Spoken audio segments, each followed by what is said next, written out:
So guys, so I had a bunch of people ask me like what scales I was using, and a lot of times my students ask me like, how do you write a song?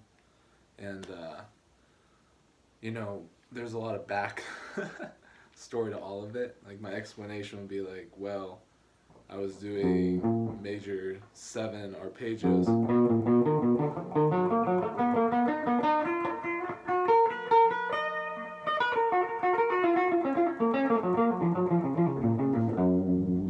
Over that, which I kind of learned from doing the scales. This scale run that I always do.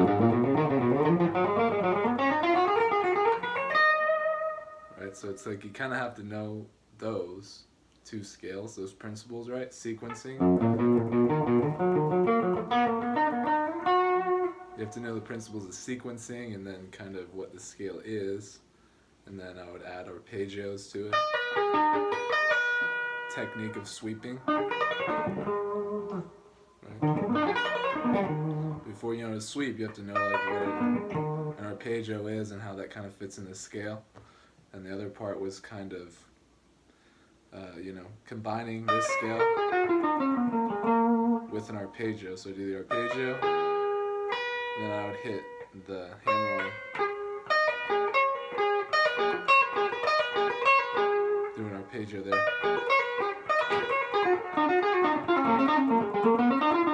Now do a little run there.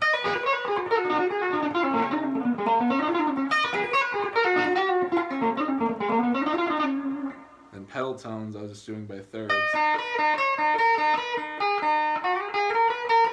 running up the scale, A major scale, doing it a little faster.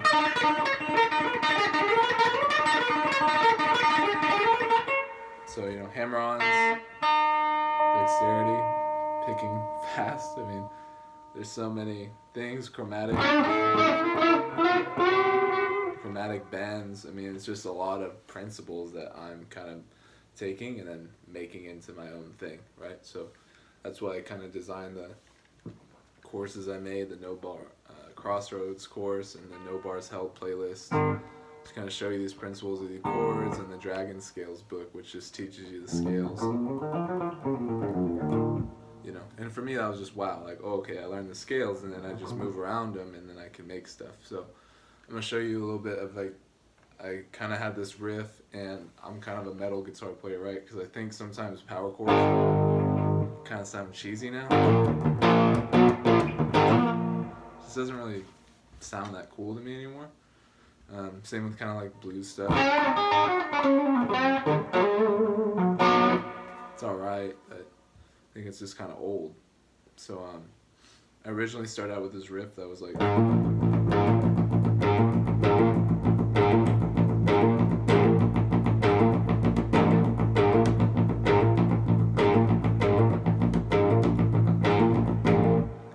which is alright. It's kind of cool. It's rocky, but I was like, okay, well, how do you make it metal? Metal's kind of rebellious, so I'm like, okay, I'm gonna play the wrong note. So I bring that down a half step.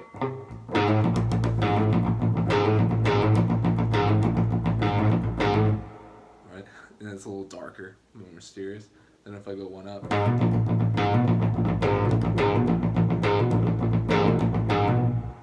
So I'm starting with my bass note, which is a B. This is like my 1 of the 12 bars, so I'm going to do this for 4 measures, and then I'm going to kind of do a call and response with it. So I'm going to go.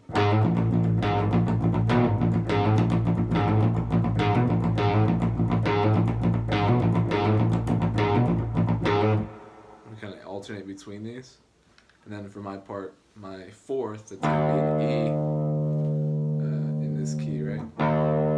So for that, since I went up the scale, I'm going to go down the scale, so I'm going to do the opposite. So I'm going to go,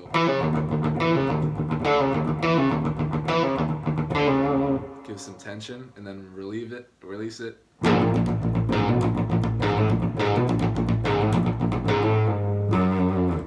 And then from there, I need to do something completely different. So this was kind of on that Clave.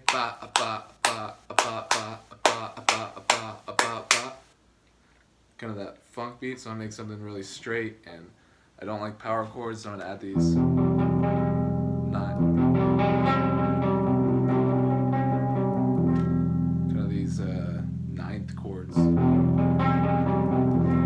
really straight.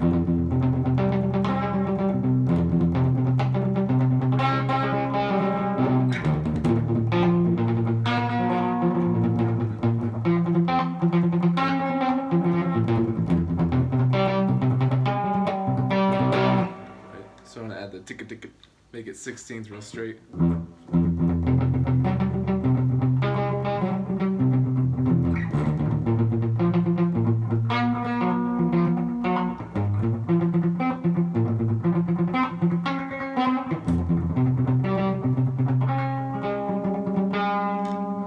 So taking that, this for the turnaround, my 5 in the key of B is this F sharp, right? So I'm starting that from there. And then I'm starting from the E, which is my 4th for the turnaround. And I'm going back to the B. And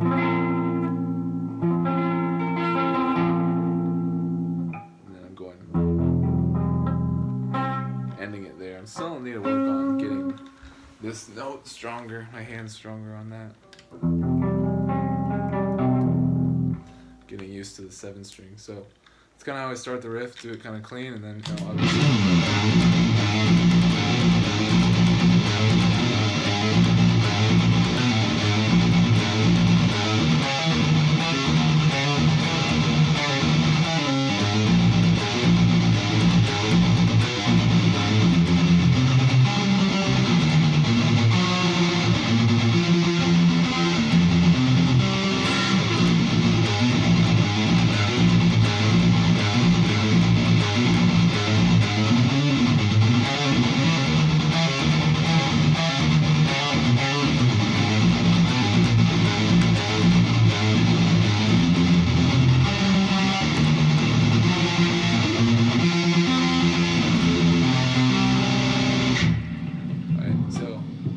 It's not perfect because I just came up with it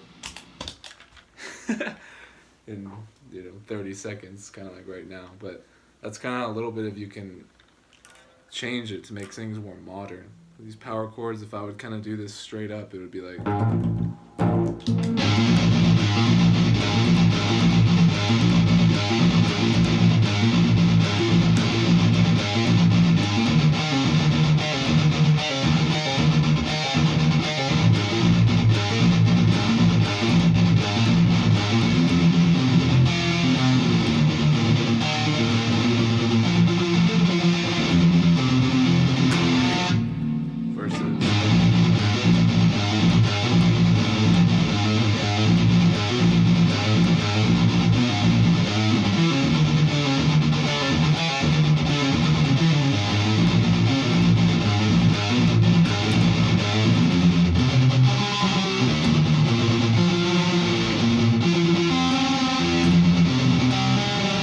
Like the contrast in between those two. Close, close, open, open.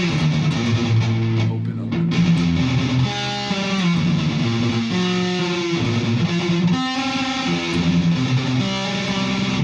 Kind of that close and open. So a lot of it is like mixing opposites is like a good way to start music. Take something that's something funky or more like Latin, I guess, in its nature. Like I was playing Latin, but like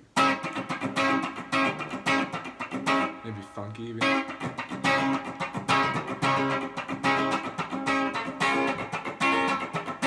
Funk, right? But then mix it with metal. This is going up, so this can go down.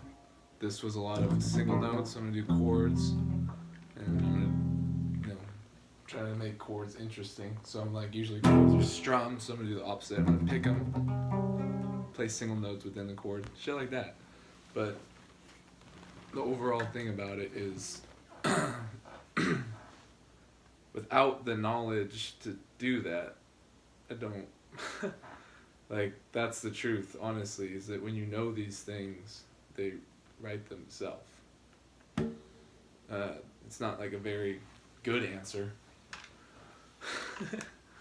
It's not the one that people might want to hear, but I think when you take this time to know the chords like this, it's like an arpeggio too. But then you have the idea, well, what if I hold them all down?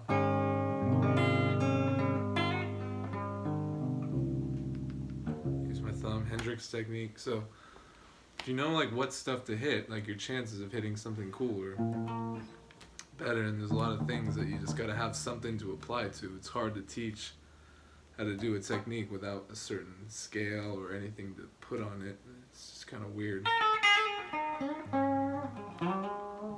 Plus if you're just doing it randomly, like, okay, do a bend. Okay, that's not in key. These, you know, like, not in key. Then if you add it to the scale, you have to know what note you're bending to.